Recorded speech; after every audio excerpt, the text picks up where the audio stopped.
अस्सलामुअलैकुम दोस्तों, अगर आप एक स्कूल या कॉलेज में पढ़ने वाले स्टूडेंट हैं और मैं आपसे पूछूं कि आप फ्यूचर में कौन सा कैरियर ऑप्शन चूज करने वाले हैं, तो आप में से 90% का जवाब होगा इंजीनियर, डॉक्टर, एमबीए या सरकारी नौकरी। आप में से कोई भी copywriter, agronomist, reporter, entomologist, entertainer या रिसर्चर नहीं बनना चाहता। थ्री इडियट्स दुनिया की कामयाब तरीन फिल्मों में से एक है। इसमें बार बार मैसेज दिया गया कि अपने पैशन के पीछे भागो। किसी महापुरुष ने कहा है कि कामयाब होने के लिए नहीं, काबिल होने के लिए पढ़ो। सक्सेस के पीछे मत भागो, एक्सेलेंस का पीछा करो।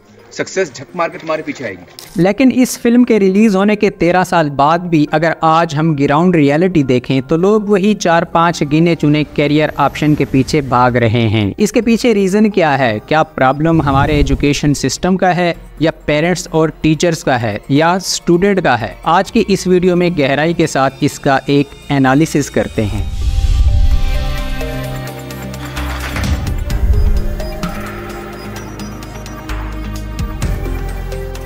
दोस्तों, स्कूल टाइम से ही आपको एक बात समझाई जाती है कि मॉर्निंग असेंबली में नेशनल एंथम यानी कौमी तराना खड़े होकर सुनना है, और यही कल्चर हमारे स्कूल के बच्चों से लेकर पार्लियामेंट के हुक्मरानों तक अपनाया जाता है।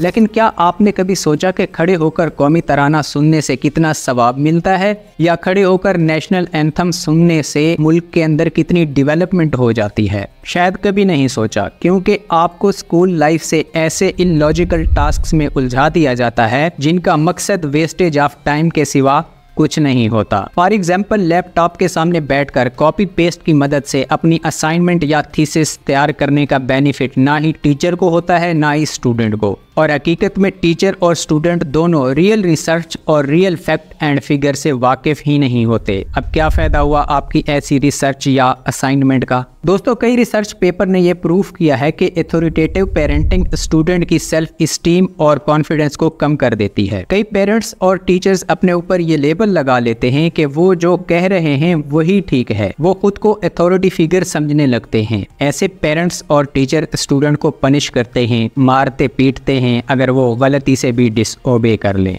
ऐसे पेरेंट्स का मानना है कि स्ट्रिक्ट पेरेंटिंग होना बहुत ज़रूरी है, तभी तो बच्चे अच्छे बड़े होंगे, डिसिप्लिन होंगे, वेल मैनर्ड होंगे, रिस्पॉन्सिबल और कॉन्फिडेंट एडल्ट्स बनेंगे। लेकिन ये बात सच नहीं है। ऐसा करने से स्टूडेंट की डिसीजन मेकिंग एबिलिटी पर एक बैड इम्पैक्ट पड़ता है। ये मेरा पर्सनल एक्सपीरियंस नहीं, बल्कि दुनिया भर के रिसर्च पेपर ने ये साबित किया है। घर के अंदर स्ट्रिक्ट पेरेंटिंग की वजह से बच्चे का जो सेल्फ स्टीम नीचे गिरता है, स्कूल में टीचर उसे और गिरा देते हैं। अब ऐसे में एक पढ़ा हुआ स्टूडेंट कमांड्स फॉलो करने के लिए हमेशा दूसरों की तरफ देखता है, खुद से कोई डिसीजन नहीं ले पाता, खुद के डिसीजन में सेल्फ डाउट रहता है। हमारे एजुकेशनल सिस्टम की सबसे बड़ी प्रॉब्लम यह है कि स्कूल और कॉलेजेस से ही स्टूडेंट को फ्री थिंकर से हटा दिया जाता है। यानी पाकिस्तान का एजुकेशनल सिस्टम स्टूडेंट से उनके खुद के सोचने की सलाहियत ही छीन लेता है। हमें सवाल नहीं करने दिया जाता। अगर हम सोचकर कोई सवाल करेंगे तो हमें बदतमीज किस्म का स्टूडेंट माना जाएगा, और इस तरह के बदतमीज किस्म के स्टूडेंट को पेरेंट्स और टीचर डांटते हैं, पनिश करते हैं कि तुम सवाल बहुत करते हो। हमारा पूरा एजुकेशनल सिस्टम इस तरीके से डेवलप किया गया है कि आज तक पाकिस्तान इस सिस्टम से निकलने का सोच भी नहीं सका। तो जब इतने सारे प्रॉब्लमेटिक डिफेक्ट्स होने के बावजूद पाकिस्तान इस एजुकेशनल सिस्टम से निकलने का नहीं सोच सका, तो किस तरह एक इंडिविजुअल स्टूडेंट खुद का एक नजरिया सोचकर कुछ नया करने का सोच सकता है? बल्कि हमारे एजुकेशनल सिस्टम के स्टूडेंट और टीचर्स तो यही सोचते रहते हैं कि किस तरह इन एजुकेशनल इंस्टीट्यूट से सेक्सुअल डिजायर्स को पूरा किया जा सकता है, और इसीलिए आए दिन किसी न किसी यूनिवर्सिटी या स्कूल में स्कैंडल की वीडियोस मंजर-ए-आम पर आ जाती हैं। चंद माह कबल इस्लामिया यूनिवर्सिटी बहावलपुर का स्कैंडल सोशल मीडिया पर गर्दिश करता रहा,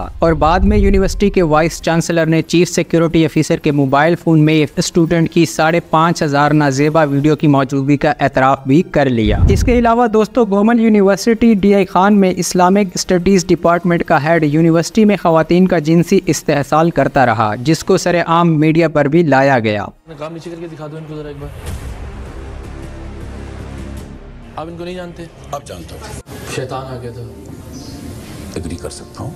कौन इन वाकयात से वाकिफ नहीं, लेकिन हमारे एजुकेशन मिनिस्टर्स को भी इनसे कोई फ़र्क नहीं पड़ता, और पेरेंट्स भी बेबसी के आलम में इन्हीं इदारों से अपने बच्चों को एजुकेशन दिलवाने पर मजबूर हैं। अब ऐसे माहौल से एक पढ़ा लिखा स्टूडेंट जब कंट्री की डेवलपमेंट की रिस्पॉन्सिबिलिटी उठाएगा तो उसका ध्यान कंट्री डेवलपमेंट पर होगा या सेक्सुअल डेवलपमेंट पर। इसीलिए आए दिन किसी न किसी हुक्मरान या पॉलिटिशियन की वीडियो लीक हो जाती है। दोस्तों, मीडिया किसी कंट्री की डेवलपमेंट में सबसे अहम रोल प्ले करता है। मीडिया जो दिखाता है पब्लिक उसको फॉलो करना शुरू कर देती है और यंग जनरेशन को किसी भी डायरेक्शन में टर्न करने का सबसे अहम सोर्स मास मीडिया है। लेकिन हमारा मीडिया जब इस तरह के स्कैंडल्स ही दिखाएगा तो यंग जनरेशन के अंदर मजीद इसी चीज को हाइप मिलेगी। जबकि पाकिस्तान में इतना टैलेंट है कि डिफरेंट एजुकेशनल फील्ड्स में स्टूडेंट्स टॉप कर रहे हैं, कोई ना कोई नई इन्वेंशन कर रहे हैं। लेकिन क्या आपने कभी उनके इंटरव्यू सुने या किसी मीडिया चैनल पे उनकी परफॉर्मेंस को अप्रिशिएट होते हुए देखा है? नहीं ना, क्योंकि हमारे मीडिया चैनल्स के पास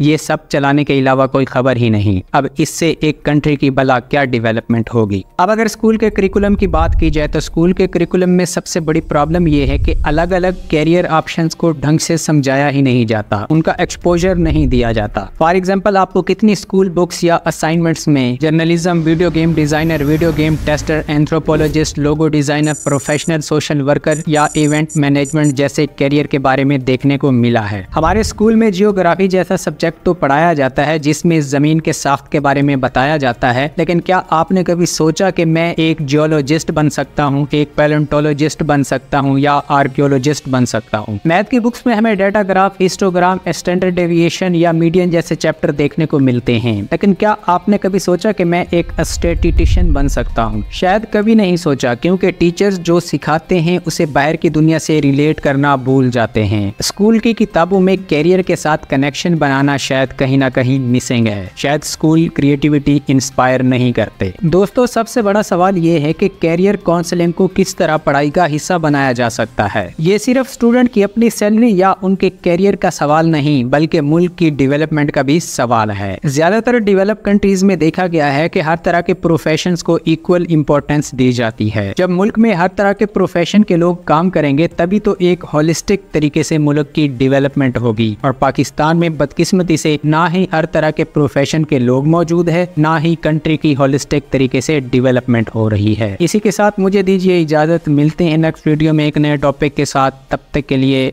अल्लाह निगहबान।